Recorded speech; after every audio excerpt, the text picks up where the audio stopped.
So yung mga kamekaniko, merong bumisita sa atin dito. Magpapagawa siya ng HD3. Kasi ang issue niya ayaw masipaan. Tingnan niyo mga kamekaniko. Talagang ayaw bumigay. Yun, nababa na siya. Kaso talagang ayaw. So yun ang gagawin natin dito siguro ay overhaul natin yung kanyang makina para makita natin kung ano yung umistock. Sabi kasi ng may-ari ay nakamix na daw yung tuti niya. Yan, baka sakaling gawa noon, kaya siguro umistock siya. Makitinan din natin. Pakita mo muna yung may-ari, baka may gustong i-shoutout. So, wala, nahihiya mga kamekaniko yung ating may-ari. Yung may-ari ng motor yan. Pero yung mga kamekaniko, yung may-ari niya, totally tiga dito lang sa amin. Kapitbahay lang mga kamekaniko. So yun, pababaklas ko lang dito sa aking kumangin kasi nagpipintura ako. May ginagawa kasi ako dito sa atin sa amin pababaklas ko na lang dyan sa nagbibidyo. Sa na lang yung bibidyo ko habang kinakalas. Okay, kalasin muna natin. Yun mga kamekaniko, sinisimulan na ni Pamangkin Chano. Yan yun ang ating helper dito sa ating shop. Kasi may ginagawa ako dito. Ito yun may ginagawa tayong mga hub dyan. Ayan. Kaya patatanggal ko muna sa kanya yung elbow. Bali mga kamekaniko, ihuhubuin na natin ng sagad yung makina. Hindi natin siya hiwa-hiwalayin. Susubukan natin kayang hugutin. Pero pagka hindi, parang tatanggalin to. Tatanggalin ng head o kaya basta tatanggalin ng head para matanggal. Para matanggal ang buong makina pala. Iyak malala may-ari nito. Siguro abutin to ng Parin muna, magkano ang tansya mo? Magkano sabi ko sa'yo? Magkano sabi ko? 5K. Yan, abangan nyo mga kamekaniko kung magkano talagang total cost na magagastos dito sa ayaw matadyakan. Subukan mo nga ulit, baka matatadyakan na. Ayaw talaga, Yan, bababaklas lang natin, bababa lang natin ng makina para makita nyo kung ano yung naging sira ng makina. Yan, natanggal na nga pala yung elbow. Tatanggalin na natin ang butyo. Balitaan ko lang kayo mamaya mga kamekaniko pagka natanggal na. Yun may tatanggalin lang. Mamaya ko lang kayo tuturuan kung paano magtanggal ng cylinder head. Yan. Yun, natanggal na ni Chano yung mga cable nung clutch saka nung carburetor. Yan, wala na. Yan, tinatanggal na lang ito dyakan. Tapos dito na tayo sa cylinder head mamaya. Nasa lang natin, Iris. So yun, nakakalasin na natin yung kanyang cylinder head. Meron lang yung 4 na tornilyo. Number na ba yan? 12. Yan, number 12. Kalasin lang natin yung 4 na tornilyo. Ayan.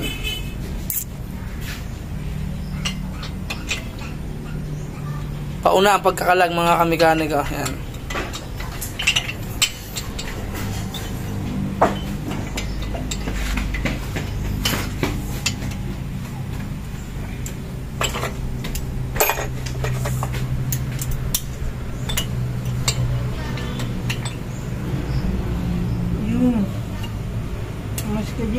May bato nakakalang. May magnet. May magnet. Yan, kalasin lang natin yung 4 na tornilyong yan. Oy! Huwag merenda ka na ba? Pala naman Puno may baso, yun. Pinig ka muna. Customer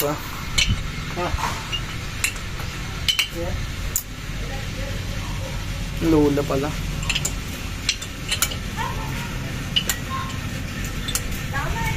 Natanggal na natin yung 4 na tornilyo. Pupunutin na lang yan. Bunot sana.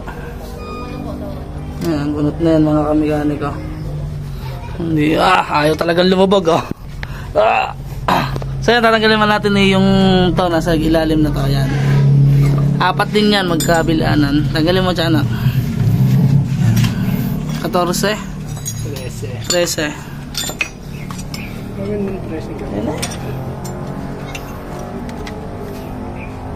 Alangan.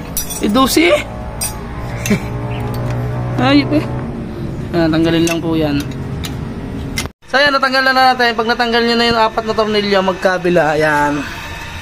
Yan, 4 na tornilyo. 4 na tornilyo po yan mga kamekaniko. Teka nga Chano, bunutin. Pwede na natin bunutin yan. Yun. Yan ang estado ng kanyang piston. Nakikita natin kung wala lang umistak sa kanya. Yun oh. Stuck ang connecting rod mga kamekaniko. Tingnan nyo. Halo gumalaw. Yan, pwede na natin ibaba ngayon yung kanyang makina. Meron lang yan 4 na tornilyo ito. Ito. Yan. Ito, tanggalin natin 4 na yan. Bago nyo tanggalin yung 4 na tornilyong yan, siyempre hindi nyo matatanggal. Tatanggalin nyo din muna tong side cover. Saan ako ta?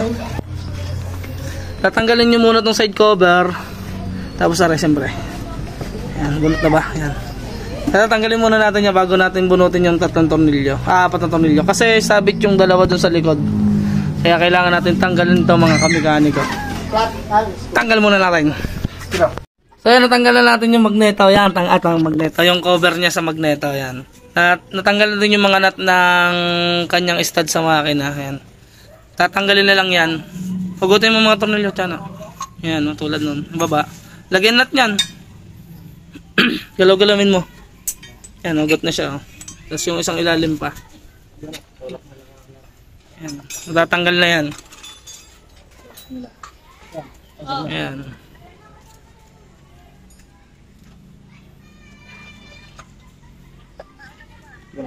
Hindi. Hugutin mo daw. Salang tayo mo. Ay, hirapan ka lalo dyan. Kaya mo ba? Yan. Hugutin na lang po yan mga kamekaniko. Kaya mo? Yan. Baba. Lakas talaga ni Paring Chano. Kala ko ba wala na nakasabit? Gago!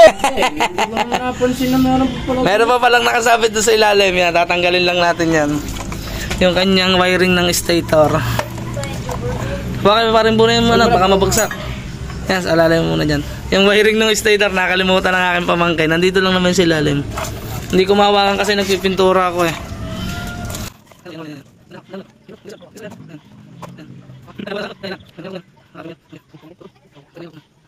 Pwede na po yan bunutin natin. Ang gala. Tandaan mo. Yan, sa fuse box. Yan sa fuse. Sama mo fuse. Tara yan, duktungan oh. Yan oh. Kulay pula. Yan, tanggal. Yan ang duktungan eh. Yan. Tanggal na yan mga kamekaniko. Alright na, alright. Yan. Dito sa gitna dyan, kaya mo naman, lalas mo nga rin. Palalabas lang natin tong kabayo niya. Yan. Sunod na tatanggalin natin mga kamekaniko yung kanyang carburetor. Tapos yung crankcase niya. Tuturo ko sa inyo mamaya. Yan, pagka tinanggal nyo yung carburetor, meron lang yung tornilyo dun sa ilalim. Yun, tanggalin mo nga, pihitin mo nga. Ay, napihit mo na pala kanina, no? Yan, yan, yan. Hugutin lang yan, hugutin mo na.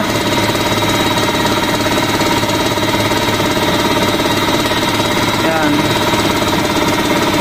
Hugot na siya. Tigas na ng hose, no? Sunod naman natin kakalagyan ay ito ng crankcase. Ito na tong crankcase. Yung mga tornilyong yan. O yung impact doon, tanak. So yan, natanggal na natin, naluwagan na natin pala. So yan, naluwagan na natin mga kamekaniko. Yung kanyang tornilyo, tanggal na tanak.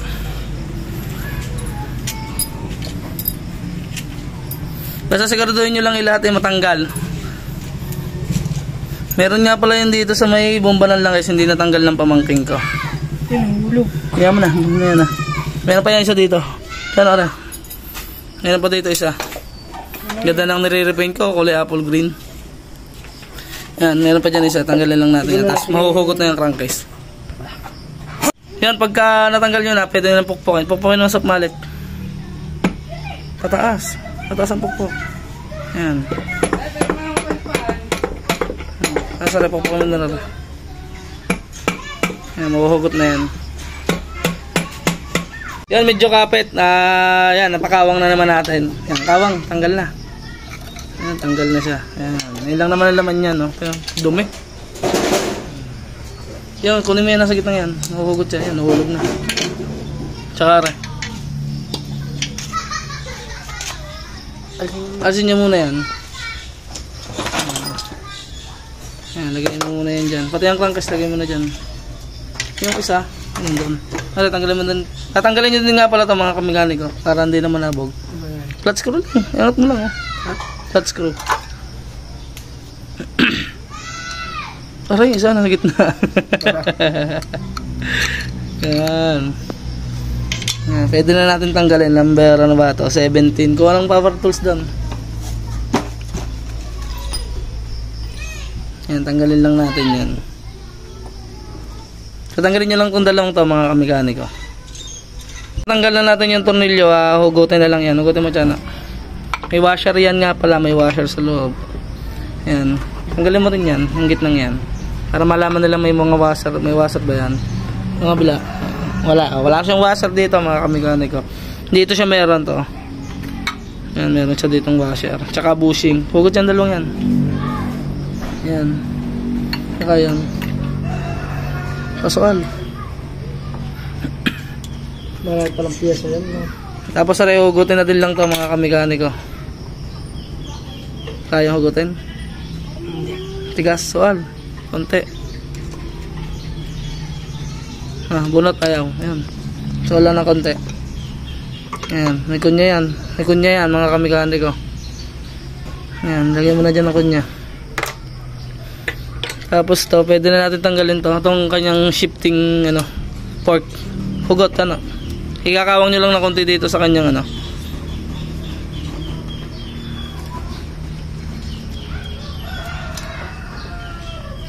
hindi kaya. Mamaya na yan. Itaw mo sa kabila. Itaw lang natin sa kabila. Yun may lock pa nga pala dito. Yun, may lock pa siya mga kamikaniko. Kaya ayaw niyang matanggal yun. Yan. May lock pa siya dito. Ayan, nakasabat. Lilis mo muna tayo. Lilinisin lang namin para makita nyo yung lock. Yan, ito yung itsura ng lock niya. Bubunutin lang yan mga kamikaniko. Bunot, Yan, may washer yan. Ayan. Yan. Tapos punasan na rin natin to para malubay. Yan, baliktad mo ulit. Yan, pwede na natin hugutin ulit yan. Isalan nyo lang dito. Yan, isalan nyo lang to. So yan nga, isasalan nyo lang yan dito. Tapos pwede nang angat yan. Yan, magsasala. Angat mo. Yan, bunot na siya. Yan. Yung washer. Ilagay mo yung washer. May washer po siya. Yan. Ilagay mo dyan. Tapos sunod naman natin kakalasin itong kanyang rotary valve. Itong ilang bayan. 6 na tornilyo. Iimpakin lang natin yan mga kamikaniko. Yan, pwede na natin tanggalin yung tornilyo niya. Yan. Ilagay lang natin dito. Tapos sisikutin lang ng konti yan. Maangat na yan. Sikutin mo lang ng maganda-ganda. Yan, dito sa kabila. Dito naman sa kabila. Dito sa kabila. Yan, sa kabila naman. Yan. Yan, tanggal na siya mga kamikaniko. Yan, Ayan. Tanggalin mo tayo yung o-ring. Tandaan, baka maputol. Tingnan natin kung okay pa yung kanyang oil seal.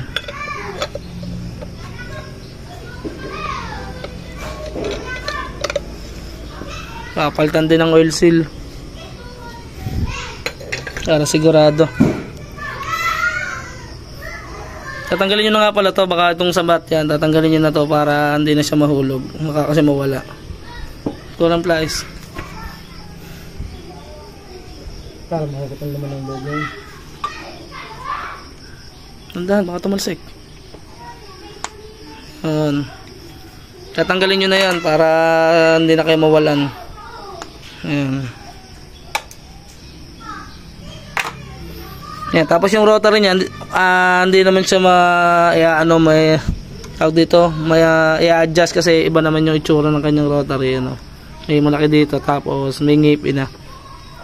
Ang mangyayari lang sa inyo pagka kayo nagkabit ng rotary, tatandaan nyo na lang kung alin yung nasa ilalim. Tatandaan nyo na lang, ito yung ibabaw, tapos yung ilalim, iba itsura niyan. Ayan. Yan, ito yung itsura ng ilalim. Tatandaan nyo na lang pagka binalik nyo. Kasi hindi po aaring magkabaligtad yan. Hindi po aandar. Yun lang.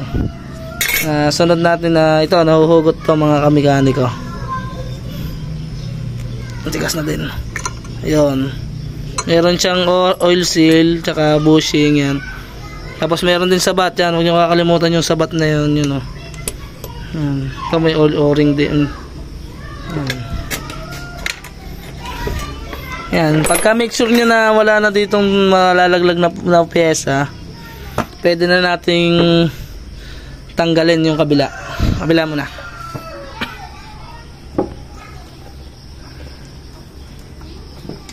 Yan.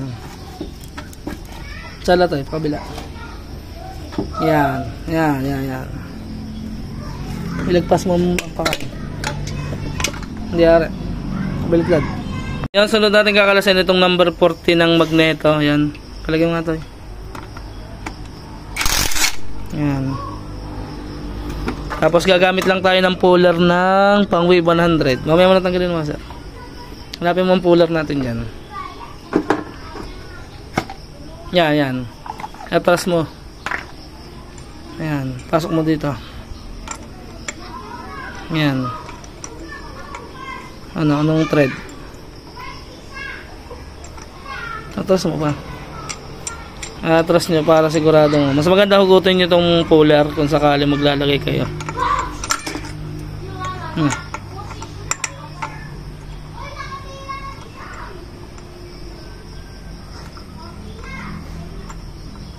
Parang nga ito mama, parang ibang puller Yan, kasya naman pala yung ating puller. Ang problema lang, yung washer, kaya ayaw pumasok kanina. Yung washer tsaka yung lock washer, okay na siya.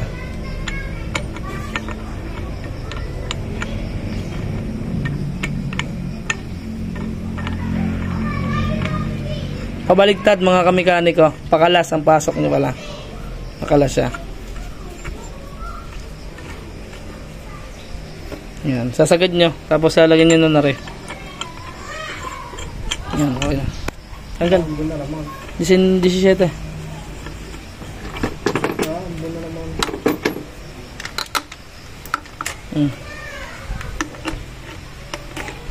Paigpit ha. Paigpit nga sabi. Kopya. Ayan, tanggal na siya mga kamekaniko. Ayan. Hindi na nilagyan tornilyo ng magneto niya. Napakasariwa pa nito Yung kunya matatanggal. Ayan. Pati yung kunya huwag nyo kakalimutan. Ayan. Tapos tatandaan nyo lang yung pwesto ng kanyang bago nyo kalasin. Bagay hindi naman pala siya magkakabaliktad kasi gawa nito. Ayan gawa na ring wire. Yan, so ito naman ang kakalagyan natin itong dalawang tornilyo. Ito. Ito. Gagamit tayo ng matilos sa bala, hindi yan. Ng matilos. Yan, pupukin mo ulit. Opya. Gamit lang tayo ng impact drive. Ayun, kabila naman.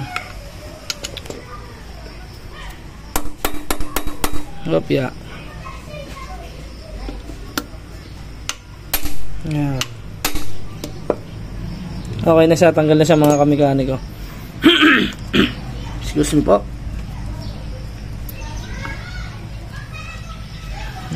Dito natin nilalagay yung mga piyesa nito.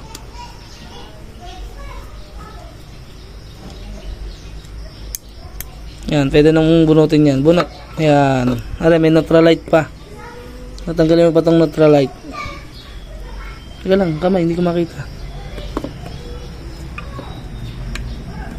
Ayaw. Tingnan mo, nakatornilyo pala. Ang putik na kasi kaya hindi maaninaw. Tagalan na siya. Ayan. Tatanggalin na lang yan. Babaunayin mo muna. Linisin mo muna. Ayan, tatanggalin lang natin to. Naka-thread yan. Naka-ano lang siya. Nakakawit. Ayan. Hugot na. Tapos sunod natin kakalagin mga kamekaniko itong kanyang sprocket. Ayan. Kalagay sprocket yan. Yan, pagka nakalas nyo na yung sprocket, sunod natin kakalagay na ito. Itong ganyan lagay nail cleaner. Okay. Yeah, tayo mo para makita nila. Yan, meron lang yan 4 na G's. Yan, tatanggalin lang natin yan. Yan, natanggalan natin yung 4 na tornilyo dito. Pwede na natin siyang biyakin. Ibalik mo ulit doon. Yan, tatanggalin lang natin yung mga tornilyo niya. To. to, yan, lahat yan. Tanggalin natin lahat yan. Yung mga nakatago dyan na, tapos titingnan nyo lang kung may mga naiwan. Talagyan lang natin. Yan, pag natanggal nyo na yung mga tornilyo, mga kamekaniko, yan, lahat, wala na siya. Basta checkin nyo lahat, wala, bago nyo pukpukin. Pukpukin na natin ng soft mallet dito, tsaka dito. Medyo matigas to eh. Medyo matigas. Pukpok. Okay. Okay. Hindi pa. Hindi pa. Medyo matigas siya. Tapya. Pahinga. Akong pupukpok. Kailangan. Yan, natanggal natin. Medyo nahirapan. Walang nag-video kasi tatlo kaming nagtanggal. Yan. Wala naman siyang mga washer dito. Yan, pwede na natin siyang tanggalin. Tanggalin natin mga kamekanikong sa gunyal niya. Yan yung stock oh. Ayaw gumalaw ng rod. Tanggalin ko lang para makita nyo na mas maganda yung kanyang estado. Papalit natin si gunyal bearing, piston, connecting rod yan. Wasak lahat mga kamekaniko. Gastos to malala. Sige, kakasin lang namin kasi kailangan ulit ng katulong. So mga kamekaniko, nakalas na natin. Ito yung sira niya mga kamekaniko. Ito yung sigunyal. Ito yung sigunyal. Ayaw gumalaw. Sira din yung kanyang piston. Napakalakas ng kalog. Papalitan din natin ito ng piston para mas sigurado yung gawa natin. Papapress natin to. Ayaw. Tapos patatanggalan natin yung mga bearing niya. Papalitan na natin ng mga bago. Pati yung oil seal. Yun, tatanggalin din natin to mga kamekaniko. Itong bearing. Meron nga pala yan, pag nagtanggal kayo ng bearing, meron yung 4 na tornilyo. Yan. Kita nyo naman. Magkano lang kami pera? Nagdala na kayo ng 6,000. Yan, pagka tatanggalin lang natin ito mga kamekaniko. Doon na natin piyesa ng bibilhan. So yan, bibitinin ko muna kayo mga kamekaniko. Naturo ko na sa inyo kung paano magkalas. Hintayin nyo na lang po yung part 2 ng ating pagbuo. At alam nyo na naman yung mga papalitan. Papalitan natin itong buong sigunyal. Yan. Bibitinin ko na muna ulit kayo. Yan. Yan mga kamekaniko, bibitinin ko nga muna ulit kayo dahil gabi na rin. Kita nyo naman sa likod ko. Bukas na lang po ulit tayo mga kamekaniko. Ito yung papalitan natin. Piston, connecting rod, bearing, 2 side bearing, tsaka 2 oil seal. So yan. Susubukan ko na rin siguro pagganahin yung bomba nito para hindi na siya masira. Kasi pangit talaga sa mga 2-stroke mga kamekaniko yung wala siyang bomba ng langis. Kasi kung hahaluan nyo lang ng langis ng tuti sa gasolina, talagang masisira. Yan, bibitinin ko muna kayo mga kamekaniko. Bukas na lang ulit. Peace out!